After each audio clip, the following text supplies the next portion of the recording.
Hello everyone, this is Raful John, and in this video walkthrough, I'll be covering over complete deep learning processes, where I have implemented three-layer deep neural networks for nonlinear regression in multiple frameworks, each showcasing different levels of abstraction and design principles. So the focus of this project was to go beyond the basic two-layer model commonly uh, found, and instead of that, I have implemented and tested three-layer deep neural networks.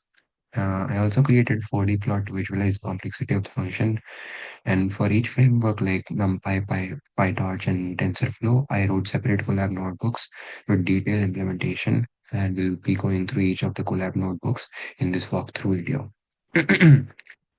So let's go. So we have here there's the NumPy regression one. We start with generating the synthetic data, and we use this function sin x into cos x plus log z plus 1 and 0.5 times x into y into z to introduce nonlinearity.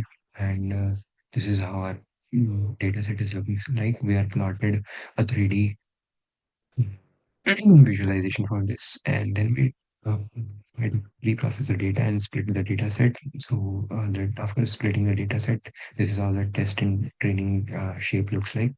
Then we initialize the neural network, and here we are doing by NumPy. So we are using the NumPy, and once done, we will use forward propagation using INSUM, and we have the activation function as ReLU over here, and we have different layers. We are using the INSUM like the matrix multiplication for this, and here we are doing the forward propagation where we are using the dot product of the tensors that we have.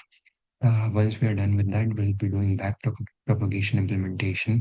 Basically, we'll try to compute gradient using the chain rule, update weights using gradient, descent, and repeat for multiple epochs.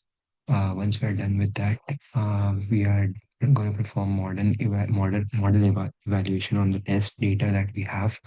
And once we're done, the final test loss is this, and it is performing pretty accurately actually.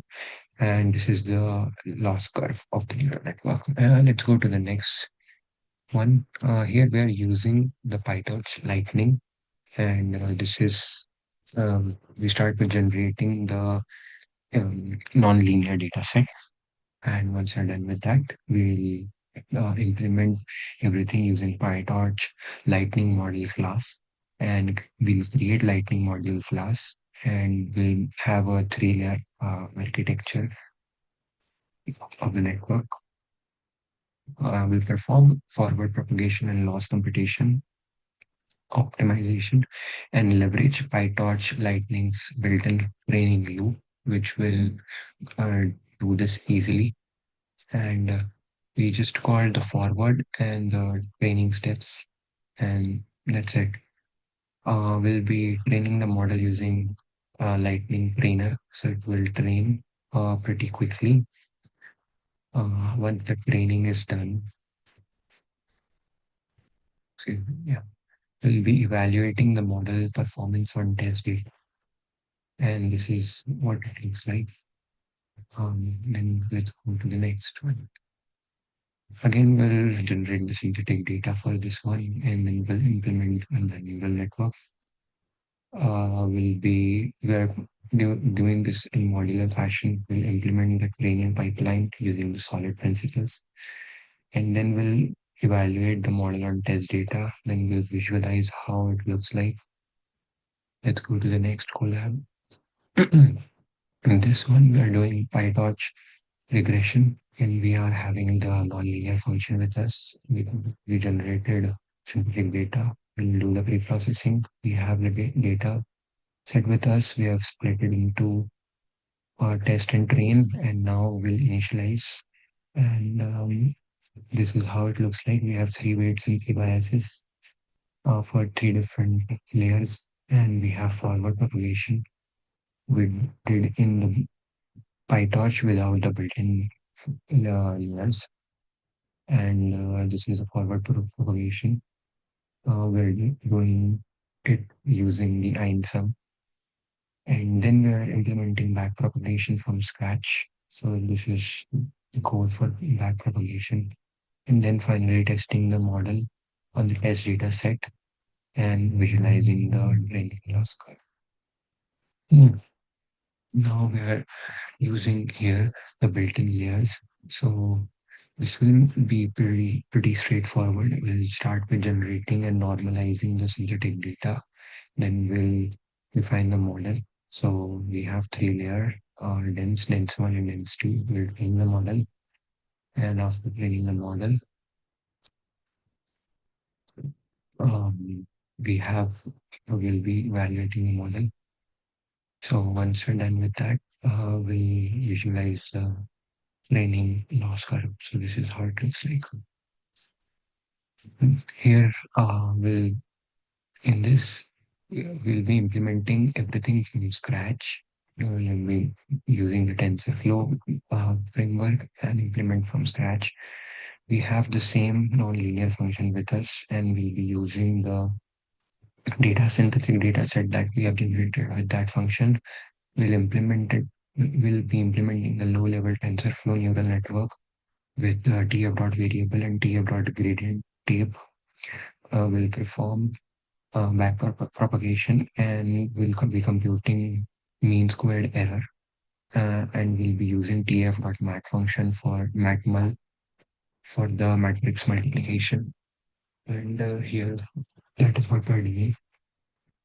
We're performing forward pass here, and the matmul here, and the tf variable.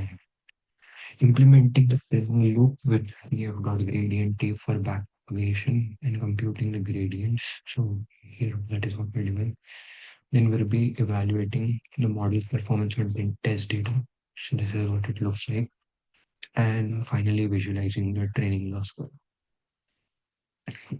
This here we will be using functional API, and we'll start with the basics, generate the data set, and then finally visualizing the loss curve. This is a high level API. This will be pretty straightforward, generating the data and then training the model using model.hyphen, and then uh, saving the history so that we can have the plots. So this is how it looks like, pretty smooth. And then we have the variants one, in which we'll be implementing low level TensorFlow model, and then we have TensorFlow Kera sequential API. We'll be using the API for this one. We'll call the API and then implement the model using the TensorFlow function API. So we're calling the function here, and training the model, and we'll be doing implementing the model using TensorFlow model subclassing, and we have these two subclasses, and once we're done with that, we'll implement the model using TensorFlow built-in estimators. So this is how we're implementing it, and that's it. So that's it for the video. I hope you learned something out of this. Thank you so much for watching.